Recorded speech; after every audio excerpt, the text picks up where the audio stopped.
প্ৰথমতে ইনফিনিক্সৰ হয়তো এইটো এনেকুৱা এটা প্ৰথম স্মাৰ্টফোন যেটোক লৈ পেলাই মই স্যাটিসফাইড হ'ব পৰা নাই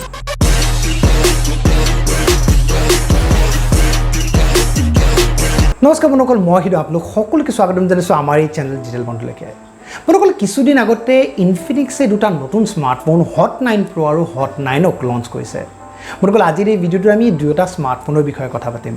স্পেসিফিকেশন সাম প্ৰাইস সাম আৰু সদায় কথা পতাৰ নিচিনা ইমান দামত এইকেইটা স্মাৰ্টফোন কিনা ভাল অপচন হ'ব নে নহব তাৰ বিষয়ে কথা পাতিম বন্ধুসকল প্ৰথমতে যদি আমি ইনফিনিক্স হট 9 Pro আৰু হট 9 ৰ ডিফাৰেন্সৰ কথা কওঁ ইয়াতে স্পেসিফিকেশনৰ ক্ষেত্ৰত আপোনালোকে বিশেষ ডিফাৰেন্স একো নাপায়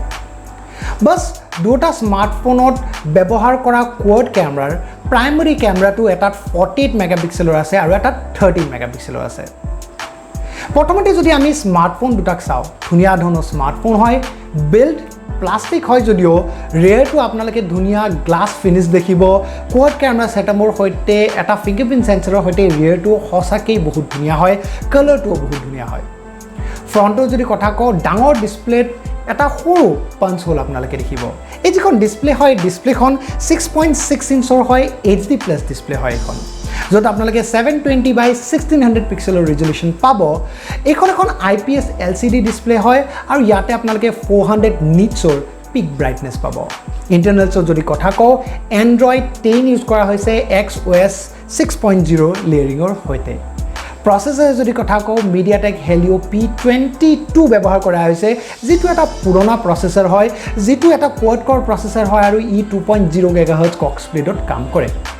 GPU যদি কথা কওঁ তেনেহলে আপোনালোকে IMG Power VR GE8320 GPU টো পাব যদি PUBG চলে নে নচলে বুলি ভাবিছে তেনেহলে লাইট সেটিংত PUBG খেলিব পাৰিব কিন্তু তথাপিও ল্যাগ আপোনালোকে দেখিব পাৰে 4GB RAM পাব 64GB storage পাব আৰু এই storageক আপোনালোকে 256GB লৈকে বঢ়াব পাৰিব by using micro SD card আৰু SD card লগাবৰ কাৰণে আপোনালোকে dedicated slot পাব যদি কথা কওঁ ক্যামেৰাৰ ৰিয়েৰৰ দুটা স্মাৰ্টফোনতে আপোনালোকে কোৱাড কেমেৰা সেটআপ পাব ইয়াতে হট 9 Pro ত আপোনালোকে প্ৰাইমাৰী কেমেৰা 48 মেগাপিক্সেলৰ পাব aperture 1.8 ৰ সৈতে আৰু হট 9 ত 13 মেগাপিক্সেলৰ প্ৰাইমাৰী কেমেৰা পাব aperture 1.8 ৰ সৈতে বাকি 2 মেগাপিক্সেলৰ ডেপথ সেন্সৰ 2 মেগাপিক্সেলৰ ম্যাক্ৰো লেন্স আৰু লো লাইট সেন্সৰ পাব দুটা স্মাৰ্টফোনতে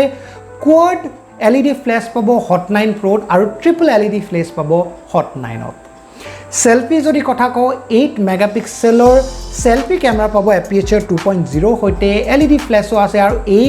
সেলফি কেমেৰাটোৰ দ্বাৰাই আপোনালোকক ফেস আনলকৰ সুবিধাটো দিছে ইনফিনিক্সে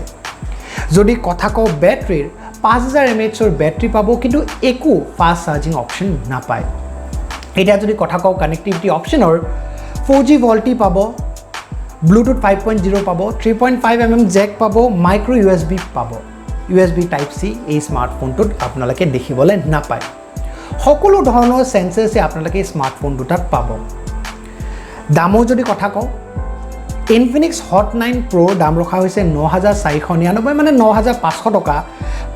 আৰু Infinix Hot 9 ৰ দাম ৰখা হৈছে 8499 মানে 8500 টকা 5 জুনৰ দিনাখন মানে আজি 12টা বজাত Hot 9 Pro সেল লাগিব আৰু 8 জুনৰ দিনাখন 12টা বজাত Infinix Hot 9 ৰ সেল লাগিব Flipkartত এতিয়া যদি মই ক'ব যাও এই স্মাৰ্টফোন দুটা কিনাটো ভাল অপচন হ'ব নে নহব প্ৰথমতে Infinixৰ হয়তো এইটো এনেকুৱা এটা প্ৰথম স্মাৰ্টফোন যেটোক লৈ পেলাই মই স্যাটিসফাইড হ'ব পৰা নাই কাৰণ যেটো প্ৰাইস দিছে আৰু যেটো প্ৰসেসৰ দিছে প্ৰাইসৰ হিচাপত আজিকালি 9-10000 ৰেঞ্জত G70 নিচিনা ভাল প্ৰসেসৰ সমূহ বহুত স্মাৰ্টফোনত দেখিবলৈ পাইছো যত আপোনালোকে ধুনিয়া ধৰণৰ পাৰফৰম্যান্স পাব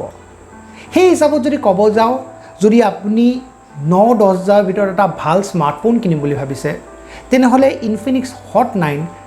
9 Pro মোৰ মতে এটা ভাল অপচন নহয় আগলৈ আপোনালোকে মোক কমেন্ট কৰি জনাওক যে Infinix Hot 9 আৰু Hot 9 Pro আপোনালোকে কেনেকুৱা পালে যেকি নহওক যদি ভিডিওটো ভাল লাগিলে কমেন্ট কৰিব লাইক কৰিব নিজৰ বন্ধুবৰ্গৰ লগত শেয়াৰ কৰিব যদি ফেসবুকত চাই আছে আমাৰ পেজটো লাইক কৰিব যদি চাই আছে ইউটিউবত তেনে আমাৰ চেনেলটো সাবস্ক্ৰাইব কৰি হে বেল আইকনটো দবাই দিব যাতে আমাৰ নটিফিকেশন সমূহ আপোনালোকে পাই থাকে বন্ধুসকল আজি বাবে ধন্যবাদ জয় অসম